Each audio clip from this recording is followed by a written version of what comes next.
जय हिंद बच्चों। जेसीईआरटी के डीजी स्कूल क्लासेस में आपका बहुत बहुत स्वागत है।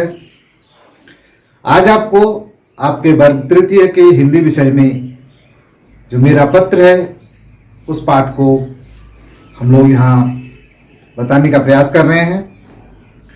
क्योंकि आप लोग जानते हैं कि पहले के ज़माने में जब मोबाइल, इंटरनेट, कंप्यूटर, ईमेल वगैरह नहीं थे तो एक दूसरे से जुड़ने का एकमात्र जरिया पत्र ही हुआ करता था।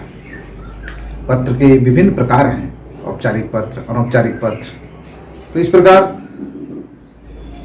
पत्र के माध्यम से ही लोग एक दूसरे से जुड़ पाते थे। तो पत्र कैसे लिखा जाता है आपके पुस्तक में एक नमूना दिया गया है।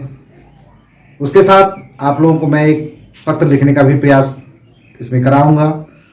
तो आप इस वीडियो को बने रहिए और उस पत्र को भी लिखने का प्रयास कीजिए। तो चलें आज के इस पत्र लेखन के पाठ पर। मेरा पत्र। इसमें आप देखेंगे कि एक बच्ची कैसे अपने भैया को पत्र लिखती है। तो चले देखते हैं किस प्रकार पत्र उसने लिखा है। प्यारे भैया प्रणाम। मैं यहाँ अच्छी तरह से हूँ। आशा करती हूँ कि तुम भी सकुशल होगे। मैं कल अपने विद्यालय की ओर से नंदनकानन घूमने गई थी। हमने वहाँ खूब मज़े किए। मैं वहाँ खूब खेली, झूला झूली और घूमी। भूख लगने पर हम सब ने साथ मिलकर खाना खाया। खाने के बाद मैंने देखा कि कुछ सहपाठियों ने अखबार के कागज़, रेपर, पॉलीथीन इत्यादि जमीन पर ही पड़ा छोड़ दिया था। इससे सुंदर पार्क खराब दिखने लगा था।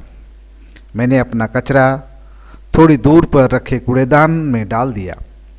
हमारी दीदी जी ने भी साथी को अपना कचरा कूड़ेदान में डालने को कहा। सभी ने ऐसा ही किया।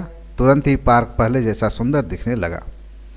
हमें अपने आसपास की जगह साफ और सुंदर रखना ही चाहिए ना भैया। घर के सभी बड़ों को मेरा प्रणाम कहना, पत्र जरूर लिखना। तुम्हारी बहन अंतरा। तो ये एक पत्र का नमूना है जो आज से 20-25 वर्ष पूर्व हर घरों के लिए अनिवार्य हो गया था। क्योंकि अपने रिश्तेदार या अपने बच्चे जो बाहर में पढ़ते थे वो घर के लिए कुशल क्षेम जानकारी, कुछ आवश्यकता उन पर मंगाने के लिए यही एकमात्र साधन हुआ करता था। चूँकि आज मोबाइल, इंटरनेट, कंप्यूटर के ज़माना आने के कारण यह पत्र की जो व्यावहारिकता है वो कम हो गई है। हालांकि अभी भी पत्राचार का कार्य चलते रहता है। तो बढ़ते हैं पाठ के अगले भाग की ओर। इसमें है बातचीत कीजिए। पहले पत्र किस प्रकार भेजा जाता था? तो पहले पत्र डाक से भेजा जाता था, जिसे हमारा भारतीय डाक विभाग संचालन करता है।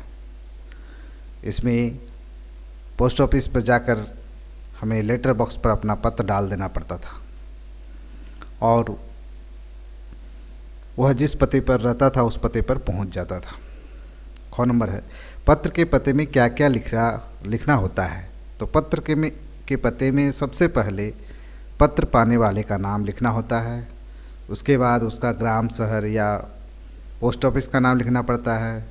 फिर पिन कोड देना पड़ता है। दूर के पत्र रहने पर राज्य या देश का भी नाम लिखा जा सकता है।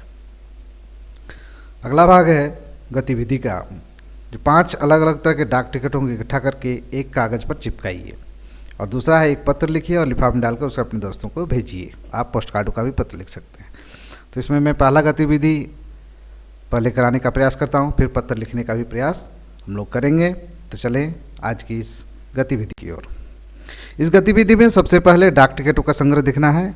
तो पहला डाक टिकट कुछ इस प्रकार है, दूसरा डाक टिकट, तीसरा डाक टिकट, चौथा डाक टिकट और 5वां डाक टिकट। इस तरह हमने 5 डाक टिकट के नमूने आपके सामने दिखाए हैं। आप भी अपने स्तर से डाक टिकट संग्रह करने का प्रयास करेंगे। बढ़ते अगले भाग की ओर। अगले भाग में एक पत्र लेखन है जिसमें सबसे पहले दाहिनी ओर जहाँ से पत्र लिखा जाता है उसका स्थान और तारीख दिया जाता है। बाईं ओर जिसे पत्र भेजा जाता है उसके साथ एक रिस्पेक्टेड वर्ड जोड़ा जाता है। जैसे यहाँ पर पिताजी के पास पत्र लिखने के दिखाया गया है तो इसे पूज्यवर पिताजी, सादर प्रणाम। अगले भाग में लिखा जाएगा, मैं यहाँ सकुशल हूँ, आशा करता हूँ कि आप सब सकुशल होंगे। मेरी परीक्षा नज़दीक होने के कारण पत्र लिखने में विलम्ब हो गया, इसके लिए माफ़ी चाहता हूँ। मैंने सभी विषय का अच्छी तरह से अध्ययन कर चुका हूँ, आशा करता हूँ कि परीक्षा में अच्छे अंक प्राप्त होंगे। तो बड़ों को प्रणाम, छोटे को आदर। और अंत में जो पत्र लिखता है उसका अपना नाम एवं पता लिखा जाता है। तो इस तरह आपने एक पत्र का नमूना देखा, पत्र किस प्रकार होता है, पत्र कैसे लिखा जाता है। तो इस तरह यह पाठ आप लोगों को बहुत उपयोगी होगा। इस पाठ के वीडियो को देखने के लिए आपका बहुत बहुत धन्यवाद।